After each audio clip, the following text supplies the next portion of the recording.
Hello दोस्तों, आप सभी लोग का स्वागत है आपके मिशन करियर एकेडमी में। तो देखिए, आज का हमारा टॉपिक बहुत ही इंपॉर्टेंट होने जा रहा है, क्योंकि आज हम 2025 के करंट अफेयर के साथ हैं और आपको बताते चले कि रीजन क्या है 2025 का करंट अफेयर लाने का। तो देखिए, एनटीपीसी आपका एग्जाम हुआ, ग्रेजुएट या फिर बात कर लें अंडर ग्रेजुएट और जीडी दिल्ली पुलिस जैसे, उसमें एक दो मतलब कि साल से पुराने ही करंट अफेयर बन रहे थे, तो उसके लिए बहुत ही इंपॉर्टेंट होगा, क्योंकि एनटीपीसी में 2024 और 25 से भर भर के करंट अफेयर पूछे गए थे। ध्यान रखिएगा। तो यही मुद्दा है कि हम 2025 का करंट अफेयर करवाने जा रहे हैं। सभी प्रश्न हमारे यूनिटेरिया करंट अफेयर बुक से होंगे। 1 से 5 तक हमारा क्लास हो चुका है। आज हम 6वां क्लास देखने वाले हैं। तो चलिए आइए देर नहीं करते हैं, क्लास नंबर 6वें का पहला क्वेश्चन हमारा क्या दिया हुआ है ध्यान देते हैं। तो देखिए, पहला हमारा क्वेश्चन इसमें दिया है कि निम्न में से सही कथन का चयन करें और कूट की सहायता से उत्तर दें। तो देखिए, इसमें ऑप्शन नंबर डी हमारा करेक्ट हो जाएगा, यानी कि उपरोक्त सभी क्या है, उपयुक्त सभी सही है। देखिए, भारतीय महिला हॉकी टीम का मुख्य कोच शोड मारिन को नियुक्त किया गया, ये भी सही है। और दूसरा है कि एपेडा का अध्यक्ष अभिषेक देव को बनाया गया, ये भी सही है। और तीसरा है कि मेघालय हाईकोर्ट की पहली मुख्य न्यायाधीश के रूप में न्यायमूर्ति रेवती मोहिते डेरे को नियुक्त किया गया, ये भी सही है। अब देखिए अगला क्या है, अगला है कि नागौरी अश्वगंधा जिसे हाल ही में भौगोलिक संकेत जीआई टैग मिला, मुख्य रूप से किस राज्य में उगाया जाता है। ध्यान रखिएगा, मुख्य रूप से ये राजस्थान राज्य में उगाया जाता है। अगला है कि किस देश ने आधिकारिक तौर पर यूरो को अपनी राष्ट्रीय मुद्रा के रूप में अपनाया है, जिससे वह यूरो अपनाने वाले समूह का 21वां सदस्य बन गया है। तो यूरो को अपनाने वाला अपने समूह का 21वां सदस्य, ध्यान रखिएगा, ये बुल्गारिया बन चुका है। तो ऑप्शन नंबर इसमें करेक्ट आंसर हो जाएगा। नेक्स्ट है कि निम्न में से काबुई समुदाय द्वारा 5 दिवसीय फसल कटाई के बाद की त्योहार नाग नगाई मनाया गया, यह निम्न में से किस राज्य के प्रमुख त्योहारों में से एक है। तो यानी कि मणिपुर के प्रमुख त्योहारों में से एक है। कौन सा? तो नाग नगाई, ध्यान रखिएगा। आइए अगले प्रश्न की तरफ बढ़ते हैं। अगला है कि निम्न में से कौन दक्षिणी ध्रुव तक स्कीइंग करने वाली सबसे कम उम्र की भारतीय और दुनिया की दूसरी सबसे कम उम्र की महिला बन चुकी हैं। तो वो बनी है काम्या कार्तिकेयन। ठीक है। अगला है कि किस राज्य सरकार ने साइबर हमलों से अपने ऊर्जा इंफ्रास्ट्रक्चर को मजबूत करने के लिए एक कोर कमेटी और एक टास्क फोर्स का गठन किया है। ध्यान रखिएगा, एक कोर कमेटी और एक टास्क फोर्स का गठन गुजरात राज्य के द्वारा किया गया। अगला है कि इनमें से किसे चेन्नई में रामनाथ गोयंका साहित्य सम्मान में लाइफ टाइम अचीवमेंट अवार्ड से पुरस्कार से सम्मानित किया गया है। देखिए, रामनाथ गोयंका साहित्य सम्मान से किसे पुरस्कृत किया गया है? तो डॉक्टर चंद्रशेखर कंबारा को पुरस्कृत किया गया है।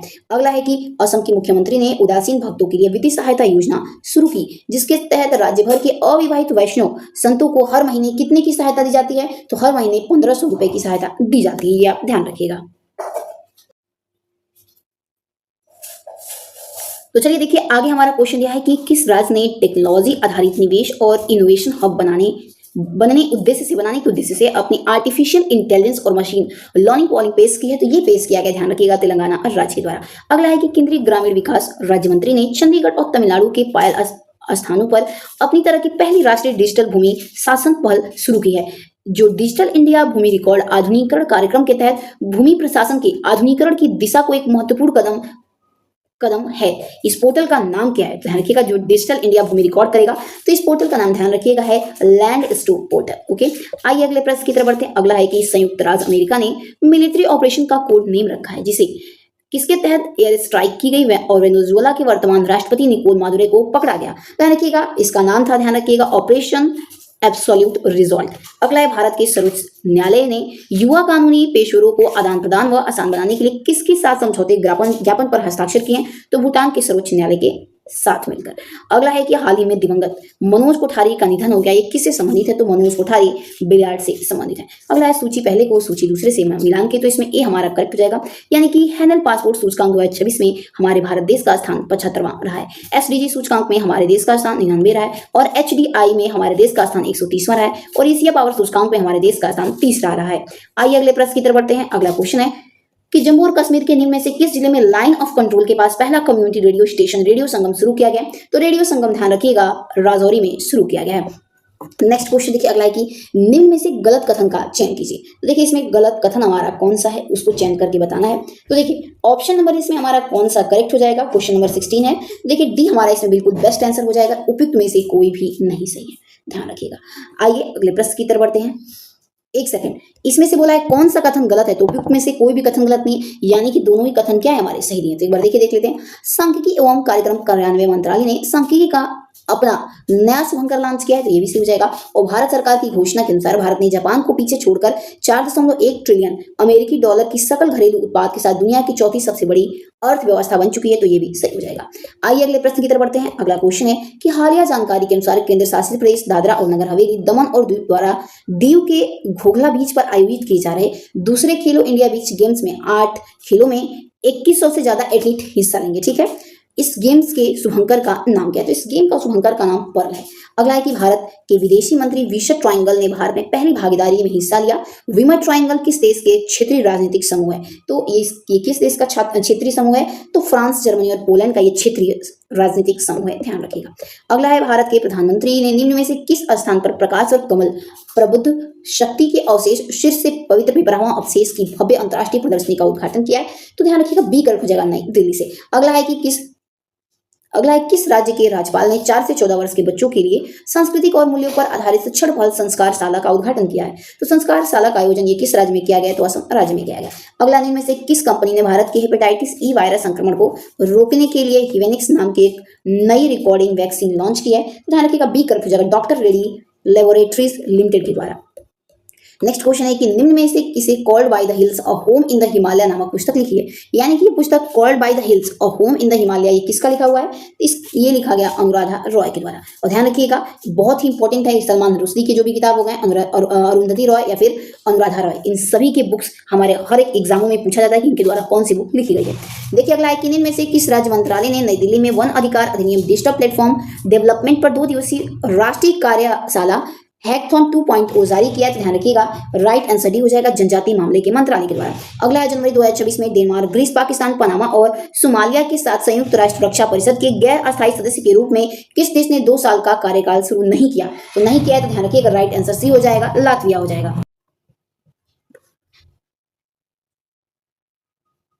तो देखिए अगला हमारा क्वेश्चन है कि निम्न में से 1200 मेगावाट क्षमता की कलाई द्वितीय जल विद्युत परियोजना को केंद्रीय पर्यावरण मंत्रालय के विशेषज्ञ पैनल से पर्यावरणीय मंजूरी मिली। यह जल विद्युत परियोजना किस स्थान पर स्थित है? तो ये जल विद्युत परियोजना ध्यान रखिएगा अरुणाचल प्रदेश और असम में स्थित है। असम के अरुणाचल प्रदेश में। निम्न में से कौन सा शहर 2026 के राष्ट्रीय स्तरीय सरस मेला 2026 की मेजबानी करेगा, जिसमें पूरे भारत से महिलाओं की स्वयं सहायता समूहों को अपनी शिल्पकला और उद्यमिता कौशल को प्रदर्शित करने का अवसर मिलेगा? तो ध्यान रखिएगा, इसमें राइट आंसर हमारा डी हो जाएगा, यानी कि गुटूर में। तो चलिए देखिए अगला क्वेश्चन हमारा क्या दिया है। नेक्स्ट क्वेश्चन है कि निम्न में से किस राज्य सरकार ने दिव्यांग व्यक्तियों के लिए समावेशी शिक्षा को बढ़ावा देने के लिए 4000 से ज्यादा नेप आधारित शैक्षणिक पुस्तकों को एक साथ अपनी ब्रेल लाइब्रेरी शुरू की है? तो ब्रेल लाइब्रेरी शुरू किया गया हमारे यूपी यानी हमारे उत्तर प्रदेश के द्वारा। अगला है भारतीय सेना की नई भैरव बटालियन, जिसे घुसपैठ रोकने के लिए आतंकवादी ठिकानों को खत्म करने के लिए बनाया गया, मुख्य रूप से ध्यान दीजिएगा, जिसे मुख्य रूप से किन 2 बलों के बीच एक कड़ी के रूप में काम करेगी? तो ये किन 2 बलों के बीच में? तो नियमित पैदल सेना इकाई और विशेष बल यानी कि पैरा एसएफ के तहत। अगला है कि राष्ट्रीय सांख्यिकी कार्यालय ने वित्त वर्ष 2025-26 के लिए सकल घरेलू उत्पाद का प्रथम अग्रिम अनुमान जारी किया। इसमें स्थित 2011 से लेकर के 12 कीमतों और वर्तमान कीमतों पर व्यय शामिल है। वित्त वर्ष 2025-26 में वास्तविक जीडीपी दर कितना रहने का अनुमान है? तो वास्तविक जीडीपी दर ध्यान रखिएगा 7.4% रहने का अनुमान है। अगला है भारत के नियंत्रक और महालेखा परीक्षक यानी कि सीएजी ने स्टेट फाइनेंस 2023-24 रिपोर्ट जारी की। रिपोर्ट के अनुसार वित्त वर्ष 2023-24 में सभी राज्य के गैर कर राजस्व का हिस्सा उनके कुल राजस्व प्राप्तियों का और संयुक्त सकल घरेलू उत्पाद का 1.08% था। तो कितना पूछा जा रहा है? तो 8.22% था। अगला क्वेश्चन है कि निम्न में से किस देश ने उन्नत हरिकेन 3000 का अनावरण किया, जो ड्रोन खतरों को निष्क्रिय करने के लिए डिजाइन किया गया है? एक truck mountain high power microwave हथियार भी है, यानी कि राइट आंसर ये हो जाएगा चीन। अगला भारत ने अपनी पूरी तरह की पेपरलेस डिस्ट्रिक्ट कोर्ट सिस्टम में से किस राज्य में शुरू किया है, यानी कि पेपरलेस कोर्ट? तो ध्यान रखिएगा, पेपरलेस कोर्ट की जब भी बात आए तो आप केरल टिक करिएगा। ओके, अगला निम्न में से किस कंपनी ने भूटान में 570 मेगावाट की वांगछू जल विद्युत परियोजना का शुरुआत किया है? तो वांगछू जल विद्युत परियोजना जो कि भूटान में 570 मेगावाट का चलाया गया, ये इनमें से किस कंपनी के द्वारा पूछा जा रहा है? तो कंपनी का नाम ध्यान रखिएगा अडानी समूह के द्वारा। अगला देखिए, आइए अब अगले प्रश्न की तरफ बढ़ते हैं। तो देखिए अगला क्वेश्चन हमारा दिया है कि नासा ने डबल स्पेस टेलीस्कोप द्वारा खोजे गए बिना तारों वाले गैस से भरपूर डार्क मेटल से भरे बादल का उपनाम क्या है, जिसे शुरुआती गैलेक्सी निर्माण का अवशेष माना जाता है? शुरुआती गैलेक्सी निर्माण जिसे माना जाता है। तो इसमें राइट आंसर देखिए, राइट आंसर क्लाउड 9 हो जाएगा। अगला, महिला और बाल विकास मंत्रालय ने महिलाओं और बच्चों के विकास के लिए समन्वय, पारदर्शिता और हितधारकों को सुनियोजित भागीदारी को मजबूत और सशक्त बनाने के लिए एक एकीकृत कॉर्पोरेशन सामाजिक उत्तरदायित्व और साझेदारी सुविधा डिजिटल पोर्टल लॉन्च किया। इस पोर्टल का नाम पूछा जा रहा है, तो आप ध्यान में रखिएगा, इस पोर्टल का नाम है पंखुड़ी। ओके, अगला क्वेश्चन है कि हाल ही में जारी विश्व आर्थिक स्थिति संभावनाएं जनवरी 2026 के अनुसार संयुक्त राष्ट्र ने अनुमान लगाया कि 2025 में 7.4% की तुलना में 2026 में भारत की जीडीपी वृद्धि कम होकर कितनी हो जाएगी? तो भारत की जीडीपी वृद्धि कम होकर ये 6.6% हो जाएगी। अगला है समाचारों की सुर्खियों में रहे तूफान कालमेघी ने निम्न में से किस देश को अपनी चपेट में लिया है? ध्यान रखिएगा, राइट आंसर ए हो जाएगा, फिलीपींस को अपनी चपेट में ले लिया है। अगला क्वेश्चन, एक सेकंड, इसमें ऑप्शन नंबर ए होगा, तो दोनों ही सही हो जाएगा, यानी फिलीपींस और वियतनाम को दोनों को चपेट में ले लिया है। कौन? तो कालमेघी तूफान।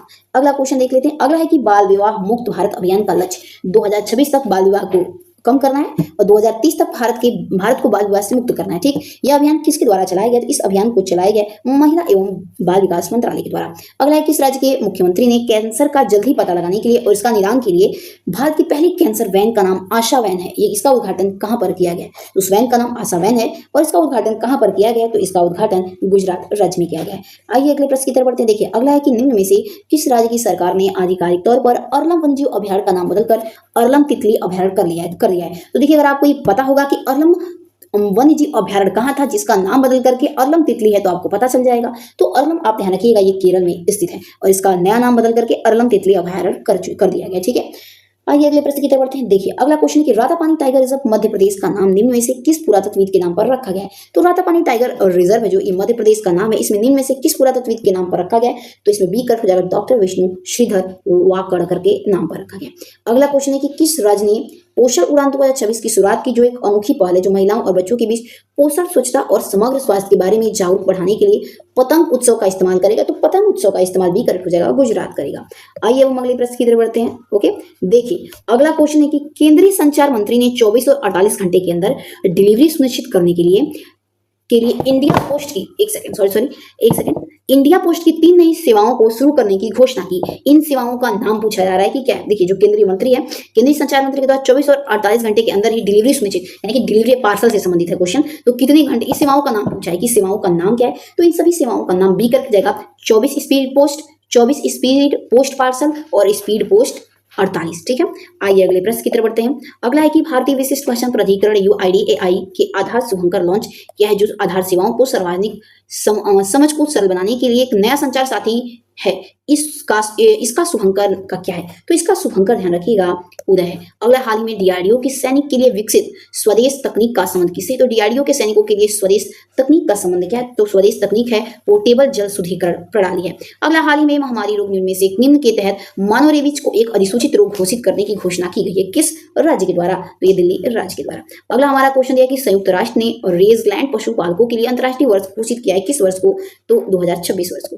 अगला क्वेश्चन है कि निम्न में से किस संस्थान के शोधकर्ता ने सूर्य के प्रकाश का उपयोग कार्बन डाइऑक्साइड को मेथनॉल फ्यूल में परिवर्तित करने वाला फोटो कैटालिटिक मटेरियल बनाया है? तो ध्यान रखिएगा, किसके द्वारा किया गया है? तो ये किया गया है भारतीय प्रौद्योगिकी संस्थान गुवाहाटी के द्वारा। अगला है, जनवरी 2026 में सुप्रीम कोर्ट ने केंद्र सरकार ने कानून में रोमियो जूलियट क्लॉज लाने का आग्रह किया है। ध्यान रखिएगा, राइट आंसर ये हो जाएगा पॉक्सो एक्ट के तहत। अगला, भारत सेना ने किस राज्य के साथ लंबी दूरी के रॉकेट लॉन्चर सूर्यास्त के लिए समझौता किया? तो हमारी भारतीय सेना ने किस देश के साथ लंबी दूरी के लिए रॉकेट लॉन्चर सूर्यास्त के लिए समझौता किया है? तो इजराइल देश के साथ। तो चलिए मिलते हैं अगले वीडियो में, तब तक के लिए जय हिंद, अपना ध्यान रखिएगा, जय भारत दोस्तों।